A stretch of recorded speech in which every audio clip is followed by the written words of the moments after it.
qui demande à ces élèves-là de contribuer pour leur laisser la place à tricher. Ils possèdent des problèmes. Mais qui vont régler ces problèmes-là? Ce sont les dirigeants. D'où proviennent les dirigeants? Où l'État congolais organise un test pour évaluer ceux qui doivent passer d'un niveau à un autre. Il veut s'assurer. Et grave et plus dangereuse, non pas la corruption qui consiste à s'adjuger des faveurs indues, mais plutôt celle qui corrompt l'intelligence. Sauvons l'université congolaise.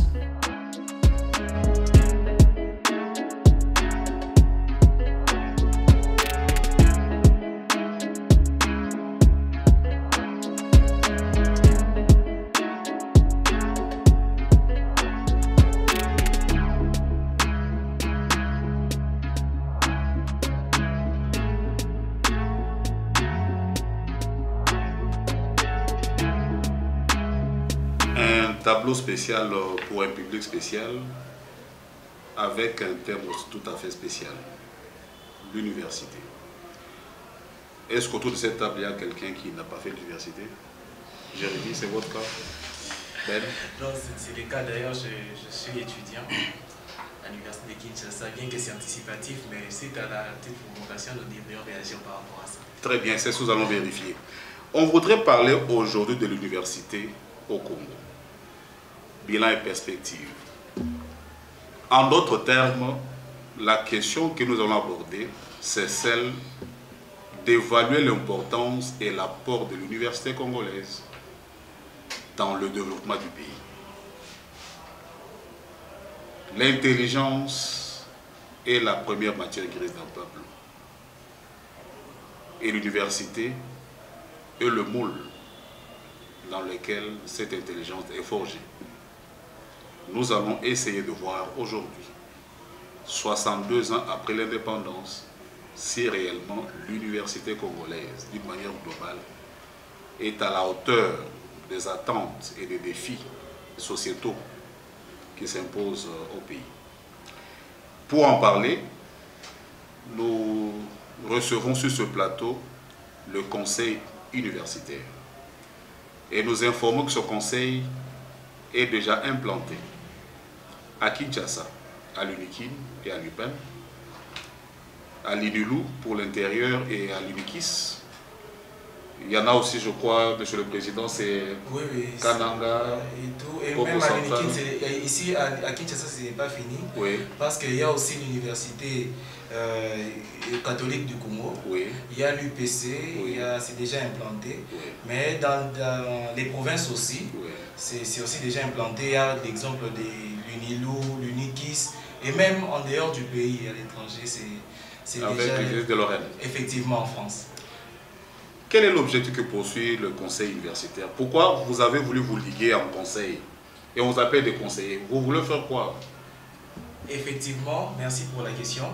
Le conseil universitaire n'est qu'un concept, mais qui renferme beaucoup de réalités. Au vu de la situation actuelle, que ce soit au niveau politique, économique, à la situation actuelle de notre pays, nous sommes l'universitaire congolais qui a été longtemps laissé en marge de ces réalités, a voulu maintenant, par le conseil universitaire, réaffirmer son autorité, son engagement pour le développement du sud du pays. C'est pourquoi nous nous sommes réunis, beaucoup d'universitaires congolais, que ce soit des universités qu'on a citées, que ce soit de Kinshasa, des provinces ou de France, et ça va continuer à se perpétrer comme ça. Nous nous sommes dit de commencer à donner nos avis, à proposer nos solutions pour aux problèmes auxquels sont confrontés notre pays. Très bien, mais si on doit vous faire confiance sur cette lancée, il faudrait qu'on définisse d'abord l'université. Au Congo, avons-nous une université qui fonctionne? Merci pour la question. Au fait, sur cette question, il faut qu'on puisse commencer à nous débarrasser de certaines tares. Il faut qu'on puisse d'abord commencer à s'entendre sur les principes. Nous définissons le concept université et dans le sens du mot, université dans le sens premier, quand on parle de l'université, nous tous nous savons qu'on voit un centre d'apprentissage et ça peut se limiter, bon, juste dans un centre d'apprentissage hein, pour nous préparer à la vie professionnelle et tout. Mais au sens technique, lorsque nous entrons dans la réalité, nous voyons plutôt l'université comme un centre de formation, un centre de stage qui prépare les étudiants, c'est-à-dire ceux qui sont à l'université, ceux qui étudient à l'université, à faire face aux problèmes, que ce soit politique, économique, selon leur domaine, auxquels est confronté notre pays. C'est ça l'université. Et à la question de savoir si au Congo nous avons des universités, comme nous avons parlé de l'université, excusez, je peux intervenir. Attendez qu'il termine, vous aurez la parole. Oui, rapidement, oui. Au sens primaire du mot, le Congo possède beaucoup d'universités. Mais lorsque nous entrons dans la réalité de ce qui s'est fait, pour préparer les étudiants à confronter, à proposer des solutions aux problèmes auxquels fait face notre pays, je doute fort que nous puissions avoir vraiment des universités. Oui, c'est son point de vue. À la même question que vous répondez. Moi, je voulais juste intervenir un peu lorsque vous dites c'est quoi l'université en RDC. Oui. D'abord, l'université, il y a un mot qui sort de là, c'est l'univers. Oui. Cela veut dire que c'est un lieu de formation où on forme des gens, excusez pour la tautologie, à confronter le problème de la société, de l'univers. Donc, il y a des écoles. Chez nous, ici, il y a des centres de formation. L'université, c'est quoi? L'université, c'est un lieu où on fait l'étude de cette commune. On dit, dans cette commune, il y a tel problème, tel problème, tel problème. On crée un centre de formation, c'est ça l'université, pour que les gens qui vont finir là-bas puissent résoudre ces problèmes-là de la société. En fait, c'est ça l'université. Mais malheureusement, chez nous ici, il n'y a pas l'université. Non, on va y arriver, n'allez pas vite en besoin. Vous avez un point de vue par rapport à la question? Moi, mon point de vue par rapport à l'université en général, je dis que l'université est un centre, comme mon père a dit, centre de formation, qui permet aux jeunes Congolais, aux étudiants, qui inspirent à une vie professionnelle, de se préparer. Et toutes les capacités intellectuelles ou autres qu'un étudiant peut avoir pour affronter la vie professionnelle, on les trouve dans l'université. Du coup, l'université est un passage, excusez-moi, qui permet à un être ou à un étudiant de se ressourcer, avoir un bagage intellectuel qui lui permettra d'affronter la vie professionnelle. Oui, je voudrais condenser un peu vos réponses parce que je dégage des objectifs.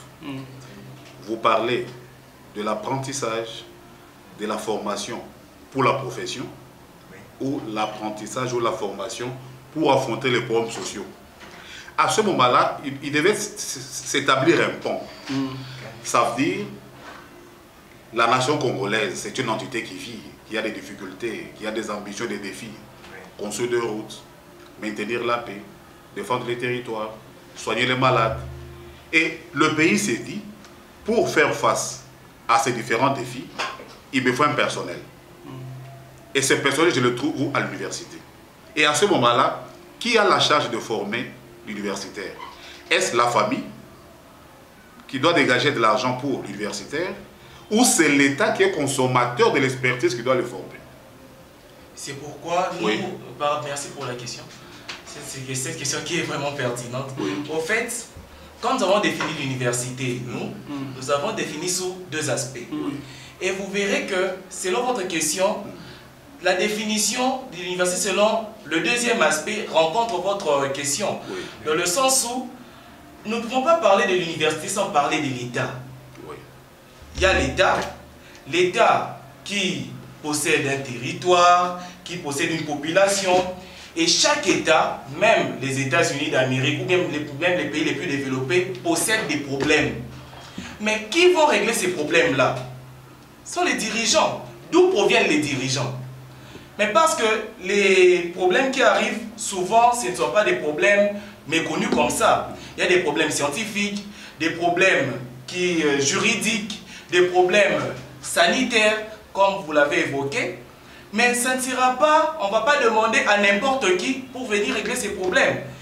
Des personnes qu'on va affecter à ces services-là, à ces ministères, doivent avoir étudié comment les choses se passent là pour régler les problèmes de la société. Ils doivent procéder une expertise appropriée pour affronter le problème. C'est ça. Il va créer l'expertise de vrai. Bon, elle doit être acquise normalement dès l'école primaire, secondaire, mais plus que nous parlons de l'université aussi, de l'université aussi. Donc c'est un centre de formation, un centre d'acquisition de l'expertise pour faire face aux problèmes de la société. Est-ce qu'on peut dire que l'université est un lieu d'élite? Parce que, comme il vient de le dire, on a un cursus scolaire, mais quand on est à l'université, c'est qu'on est à la porte des responsabilités. Mais est-ce que l'accession à l'université devait être réservée à tout le monde, ou il fallait qu'une certaine catégorie de personnes bien sélectionnées puissent y prendre part? Merci, je peux intervenir, pardon. Oui. Avant de passer, on doit d'abord prendre en charge les universités. Oui. En fait, lorsque moi j'étudie pour ma famille. Donc cela veut dire que c'est ma famille qui me prend en charge. Lorsque j'étudie pour l'État. À l'université, on est là pour résoudre le problème de la société. Au sein de laquelle votre famille se trouve aussi. Oui. Cela veut dire, selon moi, l'État devrait prendre une grande partie et la famille aussi prend une petite partie. Parce que la personne qui va expérimenter la connaissance acquise à l'université, ce n'est pas ma famille. Mais c'est d'abord l'État en général. D'où, dans cet État-là, ma famille aussi y compris. Donc, l'État devrait prendre une grande partie. Si il faut l'estimer en termes de pourcentage, je peux le dire 70%. Parce que si il y avait des bourses, s'il y avait la prise en charge des étudiants, malheureusement chez nous, il n'y en a pas. Les étudiants qui étudient comme ça, un étudiant en famille, autant en Négénie. Vous voyez, en fait, c'est ça le vrai problème. Maintenant, lorsque vous demandez s'il y a des élites à l'université. Donc, si l'université devrait être réservée, vu le fait que c'est un milieu où l'on doit former les solutionneurs de problèmes.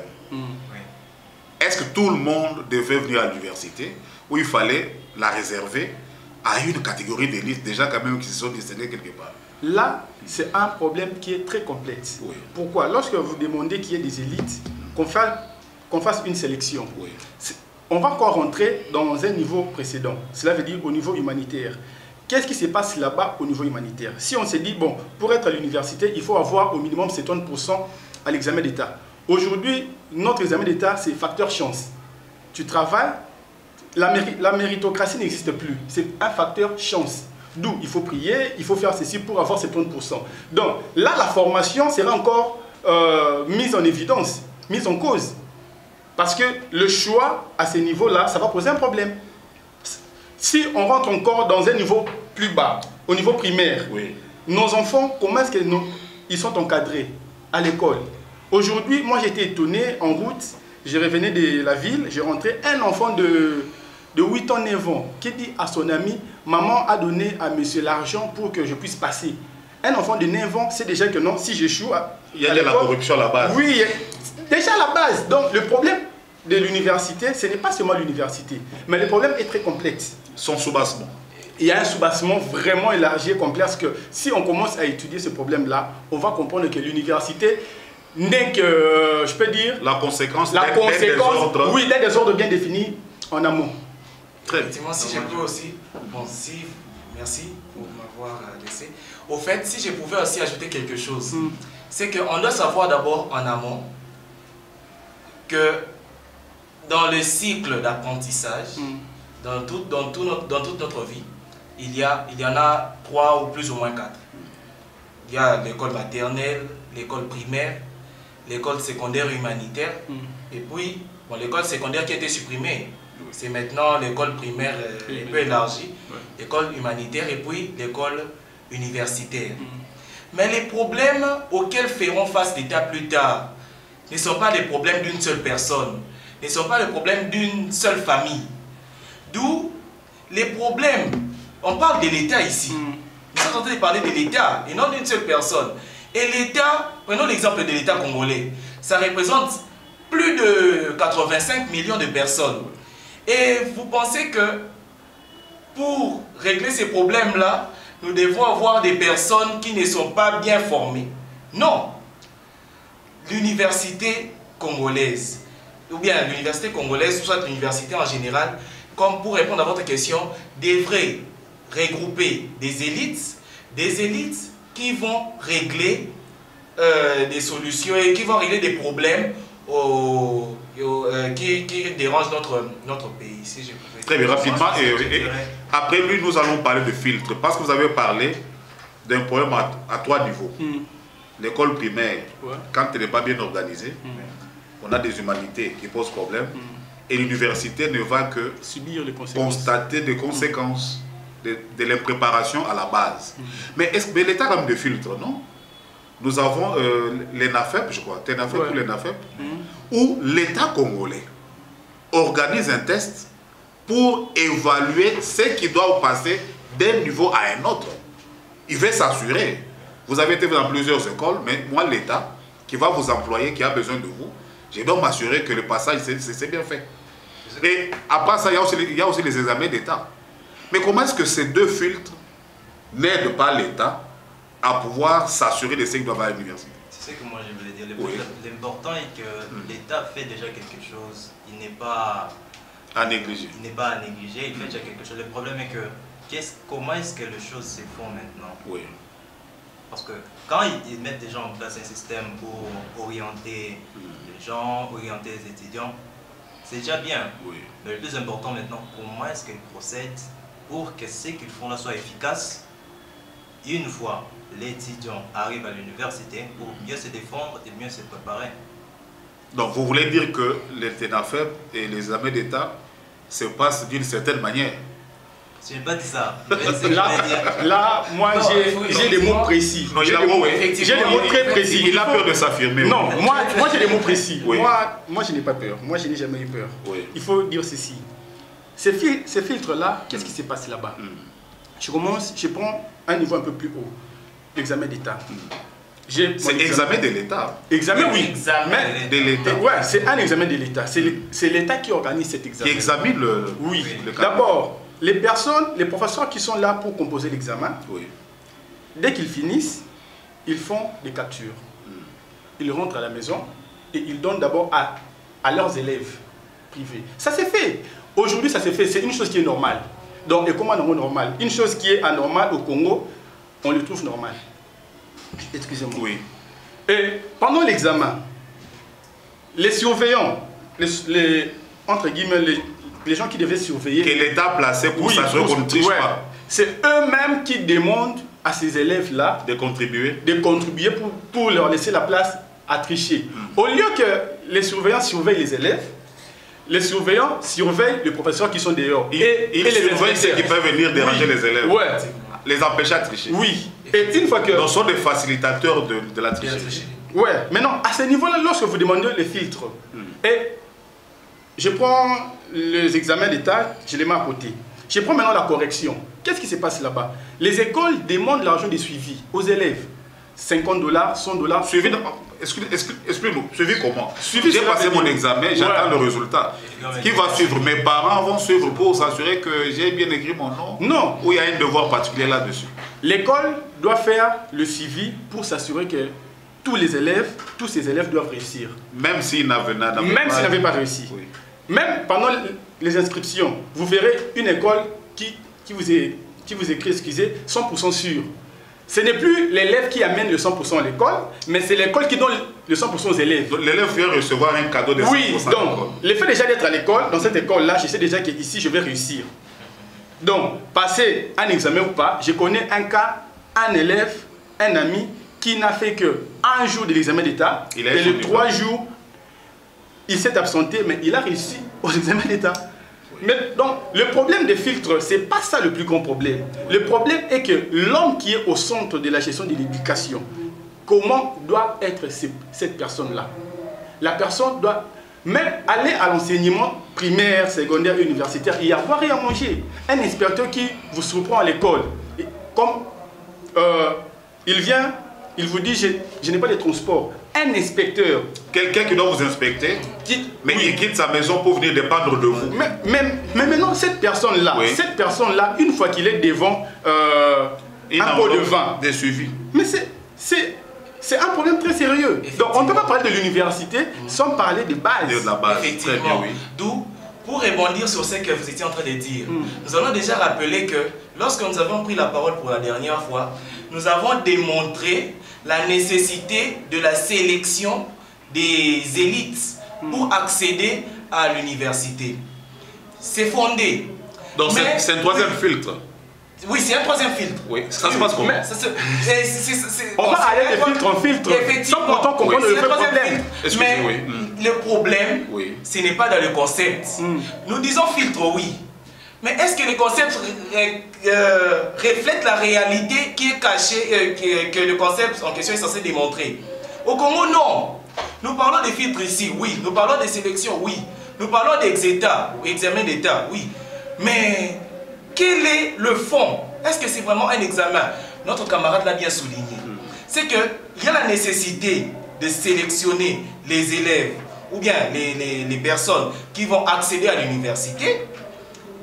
Mais il faut voir comment se passe cette sélection. D'abord, au niveau des centres d'examen d'État, pour la passation de l'examen de l'État en question. Parce que c'est l'État qui examine, c'est pourquoi même la nécessité de l'État intervient dans ces examens-là. L'État a besoin des personnes qui vont résoudre ces problèmes dans le futur. C'est pourquoi il dit quoi? Non. Pour ne pas avoir toutes les personnes qui vont commencer à régler mes problèmes, qu'est-ce que j'ai fait? J'organise des examens. Pour tester le meilleur. Effectivement. Et ceux qui vont réussir vont accéder à l'université. Et quand ils vont réussir à l'université, ils vont commencer à régler mes problèmes. Mais qu'est-ce qui se passe là-bas? Les moyens utilisés pour la passation de ces examens sont inefficaces. Ceux qui sont censés surveiller sont devenus des facilitateurs de tricherie, comme notre camarade le disait. C'est vraiment déplorable. Et ça ne commence pas seulement au niveau de l'examen d'État. Ça commence au niveau même de l'ENAFEP à présent. C'est vrai, et c'est devenu comme vraiment une coutume. Il y a des gens qui font des suivis.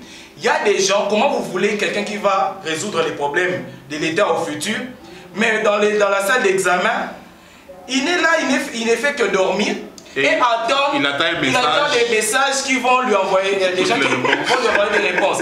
Et il ne se cache pas. Pourquoi? Parce que le surveillant qui est là, tout le monde est au courant, c'est un système. C'est un système. Même les chefs des centres est au courant que non. Dans des salles d'examen, il y aura ça. Effectivement. Et les surveillants, qui n'a que le concept surveillant, mais à l'intérieur, la réalité je crois facilitatrice. Que la petite brèche nous a aidé à comprendre que l'université, c'est un troisième palier, mais qui dépend de deux premiers. Effectivement. Donc si déjà les deux premiers, c'est comme quelqu'un qui a raté la première et la deuxième marche. Faire un pas à la troisième, il risque d'avoir des déchirures. Mais maintenant, on se pose la question. Déjà, vous y avez répondu. Lorsqu'il y a inscription à l'université, on demande la constitution du dossier. Et là-dedans, vous devez amener votre aptitude physique, bonne vie et mœurs, et amener votre diplôme.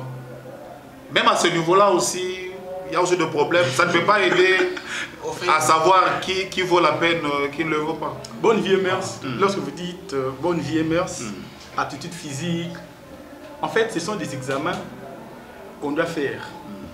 Est-ce que... Pas des spécialistes. Mais oui, mais lorsque vous partez, vous demandez qu'on puisse avoir l'aptitude physique à la commune. Bonne vie et mœurs à la commune. Est-ce que la commune a des inspecteurs qui descendent sur terrain dans les quartiers pour voir si cette personne a de mœurs ou pas? C'est automatique qu'on délivre ces documents? Non, c'est un document qu'on paye pour en avoir. C'est comme si j'achetais mon papier mouchoir. L'utilisation ne dépend que de moi. Je ne vais pas acheter bonne vie et mœurs à la commune. On achète à la commune. Ce n'est pas que non, le frais qu'on donne, ce n'est pas le frais de l'État, mais c'est une vente. J'ai acheté... c'est un document. Oui. Quelles que soient mes mœurs. Quelles que soient mes mœurs, l'État ne connaît absolument rien. Vous trouverez nombre d'énigmes, 0. Nombre de ça, 0. Nombre de ça, 0. Et la personne, même si il y a... C'est ce qui fait que dans nos universités, vous trouverez des Koulouna. Je peux citer l'ISTA. Qu'est-ce qui se passe à l'ISTA? ISTA Mouchetou. Non, ce n'est pas tout. Je retire ça parce que... Non, ce sont des surnoms qu'eux-mêmes ont donnés.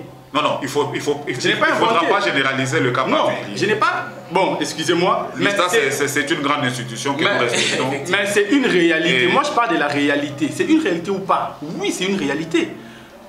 À 17 h, vous les trouverez sur le boulevard Poiloux en train d'arrêter de... Non, quelques-uns là sont des détails évoluants. C'est pour dire que la bonne vie et mœurs, ces documents-là, n'est qu'achetable, sans condition. Ça n'atteste pas de... Ça n'atteste rien. Oui, moi, je pense que l'université, en tant qu'administration, eux-mêmes, ils ont le droit de prendre qui ils veulent. Même si vous avez étudié dans quelle école, mais une fois que vous avez un document, l'étudiant lui-même a le droit d'aller choisir l'université là où il veut s'inscrire. Mais c'est moi que l'université aussi, ils ont leurs principes. Ce n'est pas pour rien qu'il y a des tests d'admission. Là aussi encore, vous me direz encore que nos filtres ont tellement de gros que tout le monde y passe à recommandations. Mais non, à ce niveau-là, il y a des recommandations. L'enfant d'été, il passe directement. Très bien, on évolue. Oui, mais l'universitaire lui-même, est-il conscient de tout ce que nous disons? Qu'il est envoyé à l'université pour aller acquérir des outils qui vont lui permettre de résoudre le problème de la société. Parce que je suis tenté de conclure juste à ce niveau pour dire la qualité de l'université peut déterminer la qualité de l'État. Oui. C'est comme pour une équipe de football.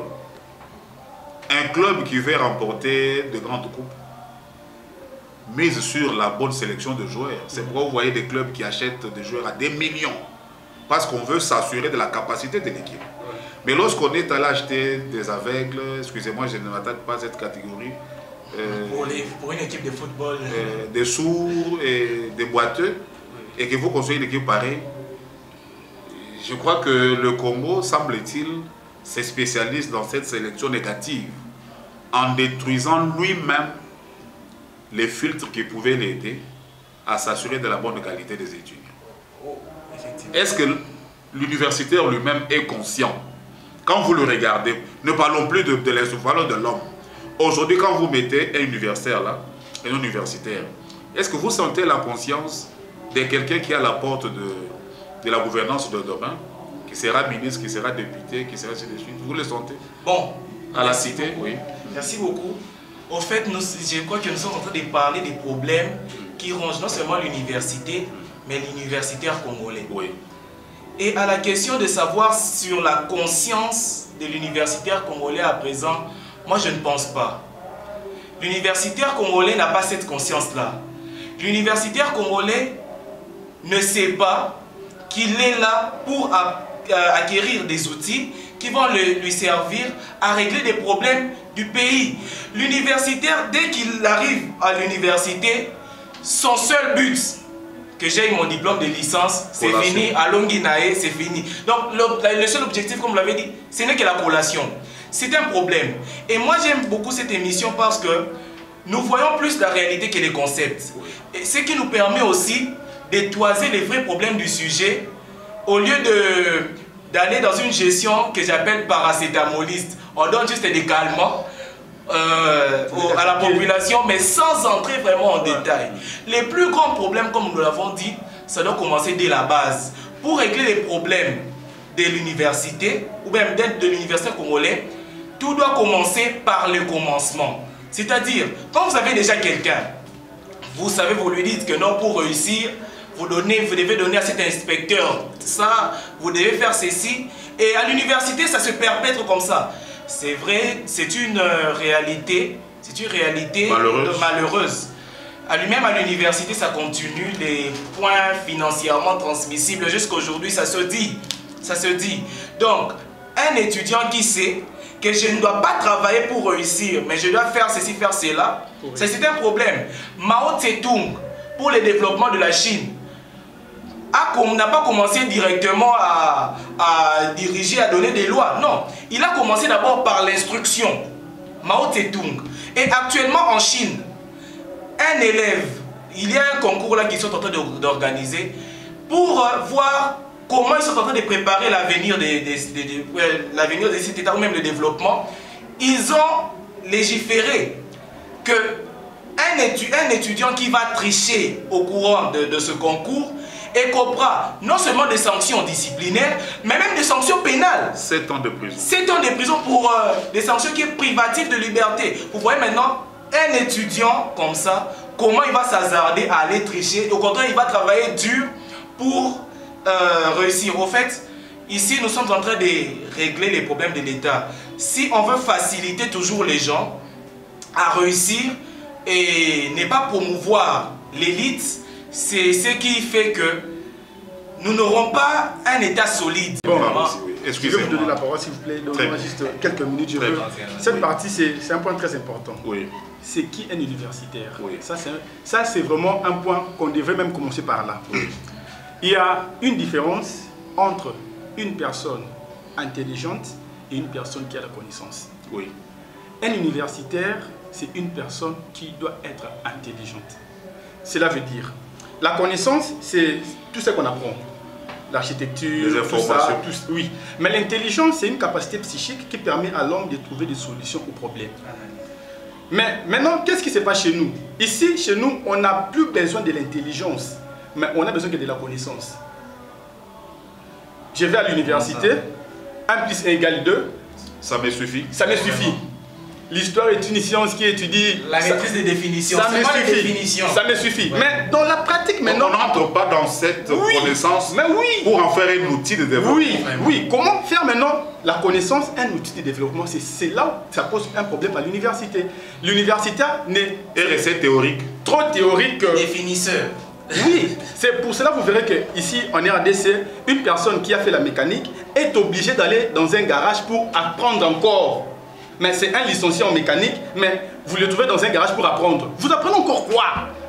Ce n'est pas parce que l'université ne s'est pas elle-même organisée pour avoir des outils de formation. Parce que former, ce n'est pas indiquer la direction. C'est ça. Former, c'est doter des instruments. Oui. Comment est-ce que quelqu'un qui a fait la chimie peut faire la chimie sans pour autant voir dans un laboratoire? Il n'a jamais vu H2O, je ne sais pas si c'est visible. Mais sur papier, il peut vous retracer tous les tableaux périodiques. Oui. Et cette personne est formée ou informée? Ah, vous voyez, vous avez la parole, oui. C'est le problème aussi avec nos universités d'aujourd'hui. On est trop exigeants envers eux, mais ils ne sont pas équipés. Oui. Comment est-ce qu'ils vont former des vrais universitaires pendant qu'ils ne sont pas équipés? Moi, j'étais à l'UPEN. Donc je me dis que il y a le département de la médecine, tu vois. Mais les étudiants n'ont jamais été dans le laboratoire. Ah mais en quoi sont-ils médecins? C'est ça, nous... C'est comme un joueur qui n'a pris le football qu'au tableau. C'est ça. Mais qui n'a jamais été sur un terrain. C'est ça. Il n'a que des schémas sur un tableau. Et il est footballeur. Donc le danger, c'est quand on veut inculquer aux étudiants des définitions. C'est ça aussi le problème de l'université.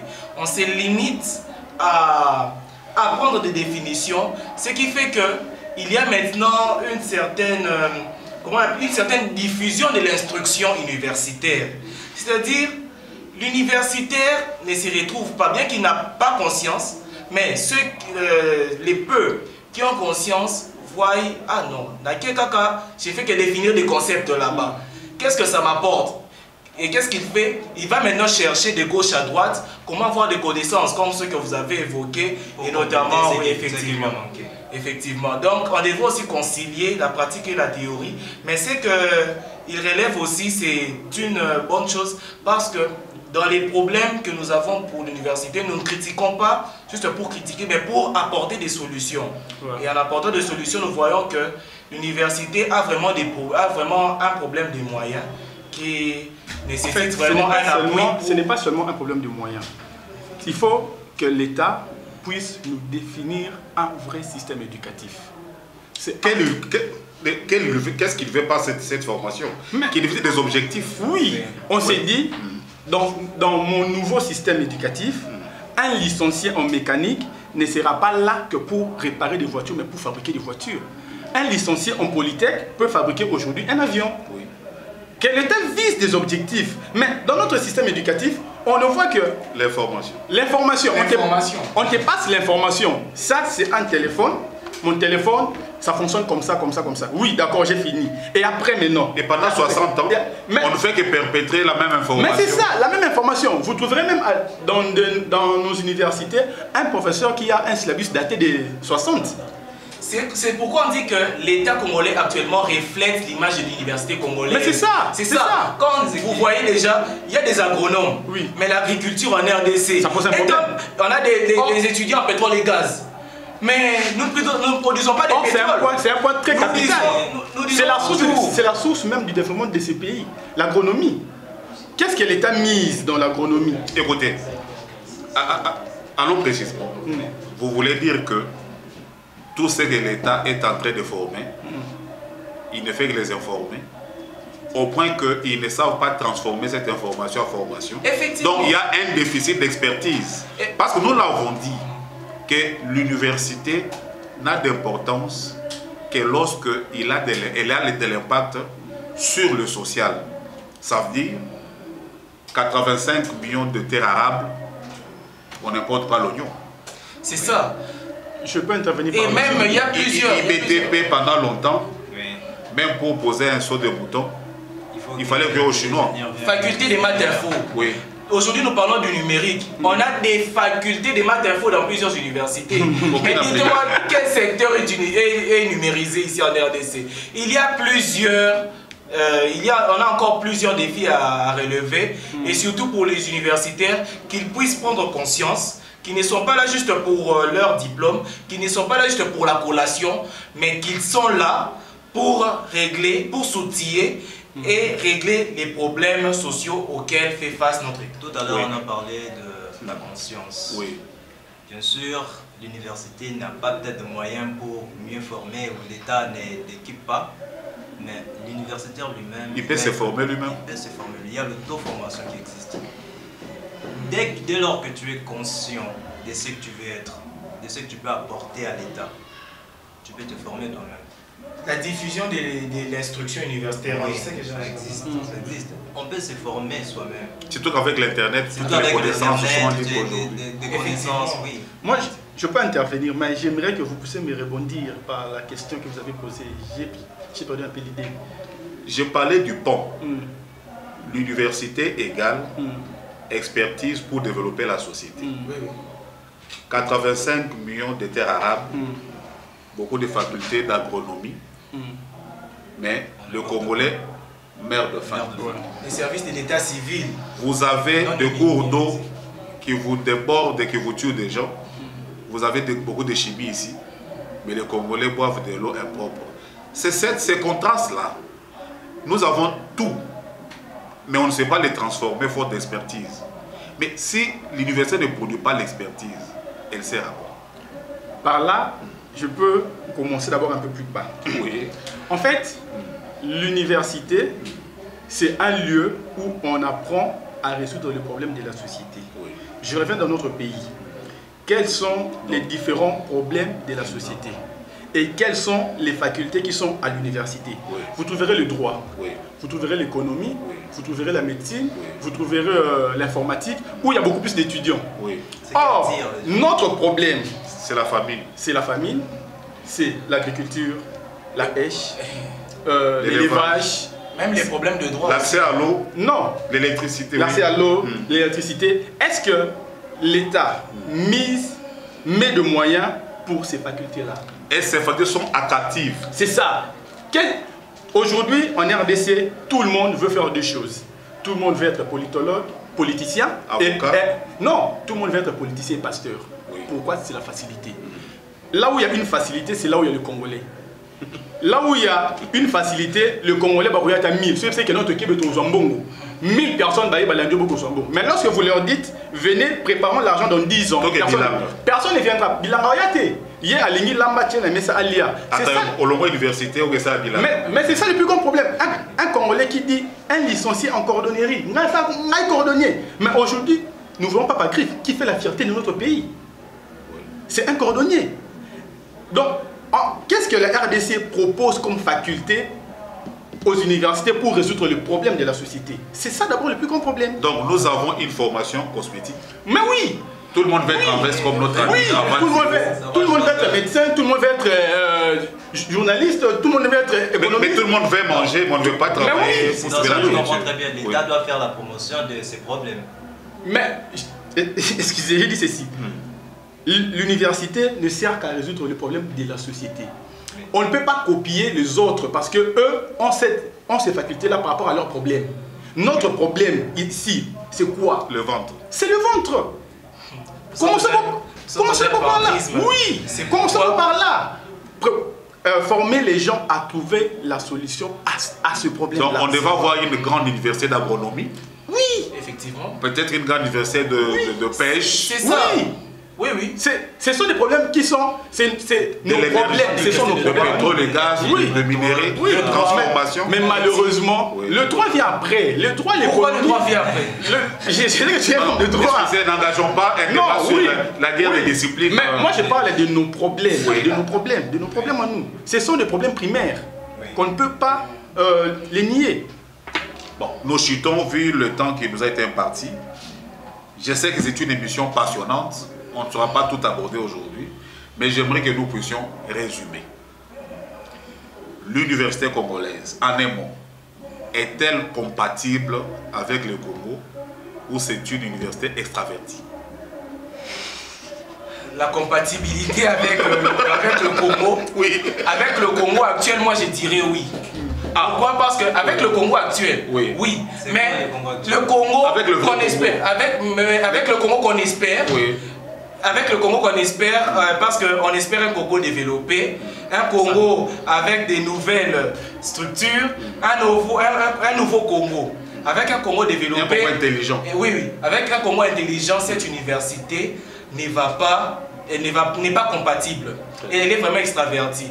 D'où le conseil universitaire, par mon entremise, le président, et pour résumer, au-delà des problèmes que nous avons évoqués ici, va faire plusieurs propositions pour réformer, parce que le secteur universitaire doit vraiment être réformé.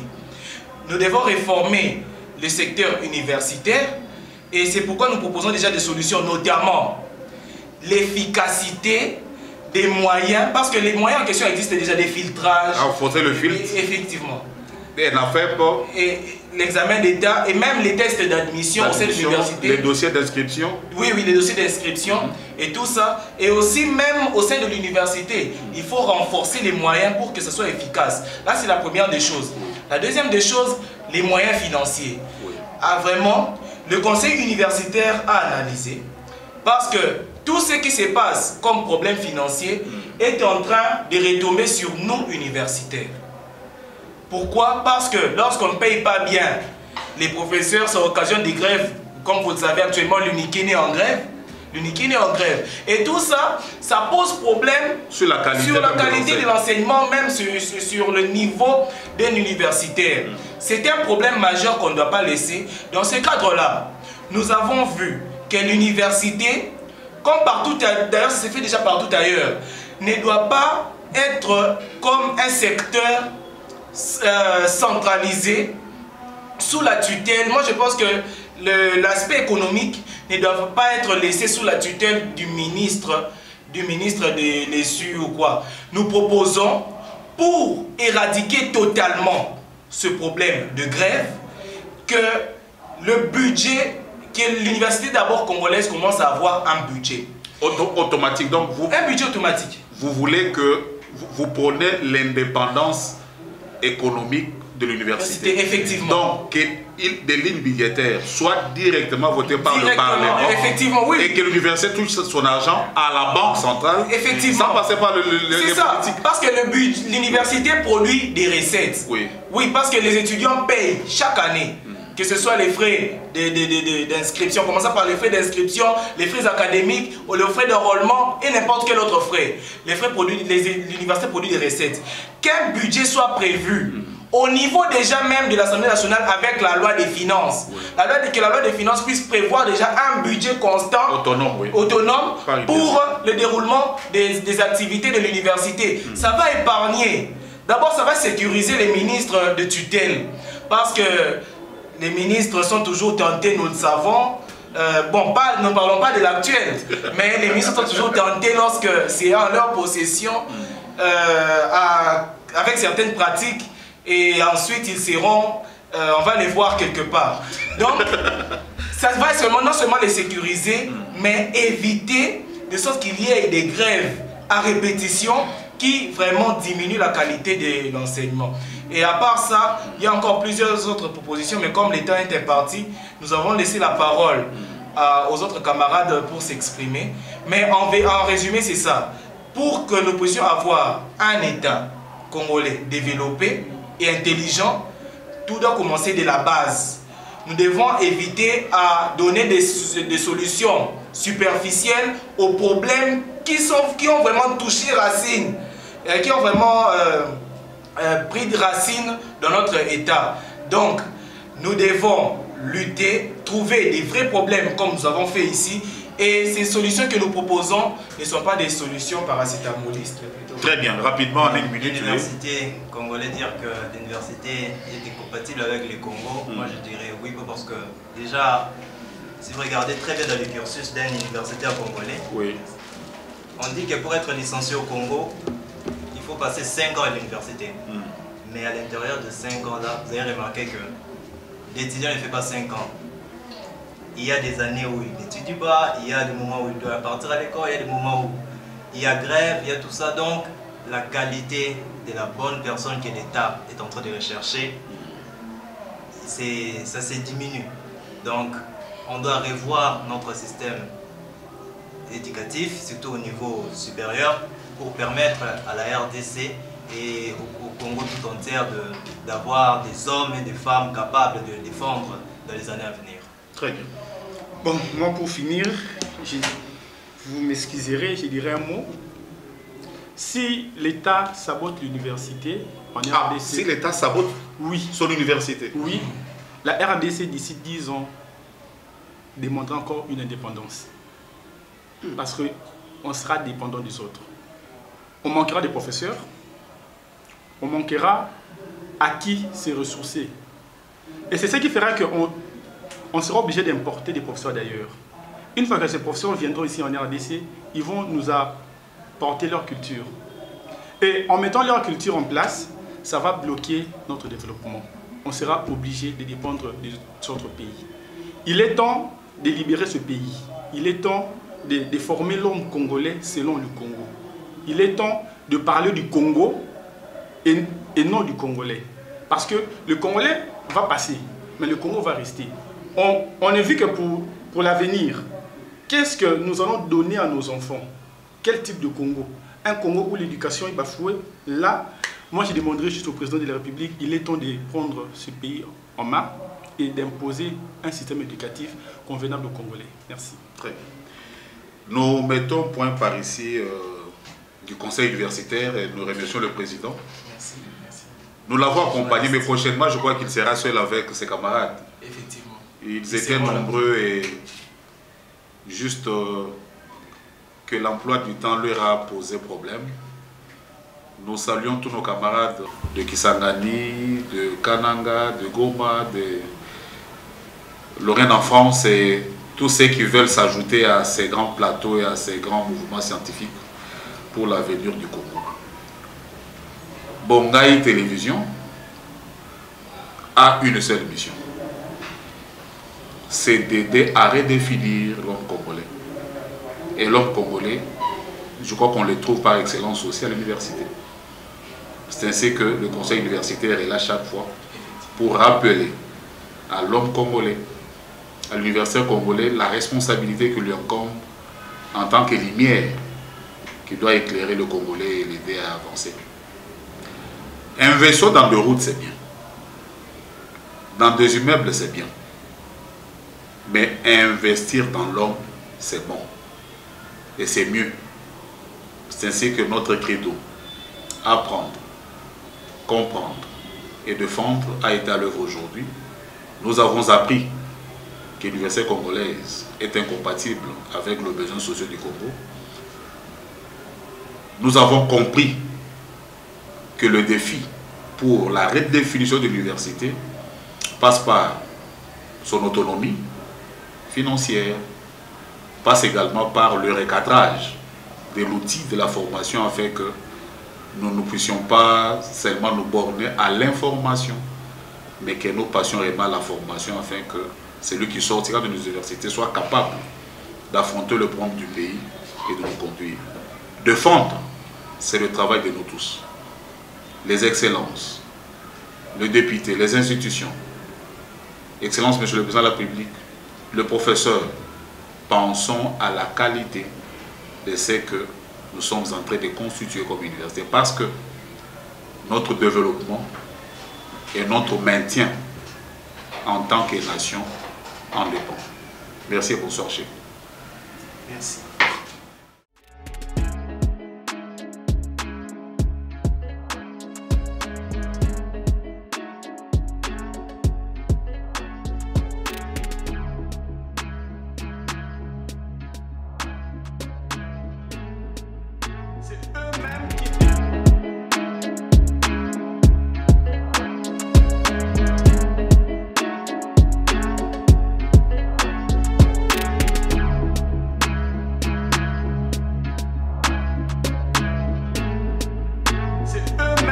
Demande à ces élèves-là de contribuer pour leur laisser la place à tricher. Ils possèdent des problèmes. Mais qui vont régler ces problèmes-là? Ce sont les dirigeants. D'où proviennent les dirigeants? Où l'État congolais organise un test pour évaluer ce qui doit passer d'un niveau à un autre. Il veut s'assurer. Et grave et plus dangereuse, non pas la corruption qui consiste à s'adjuger des faveurs indues, mais plutôt celle qui corrompt l'intelligence. Sauvons l'université congolaise.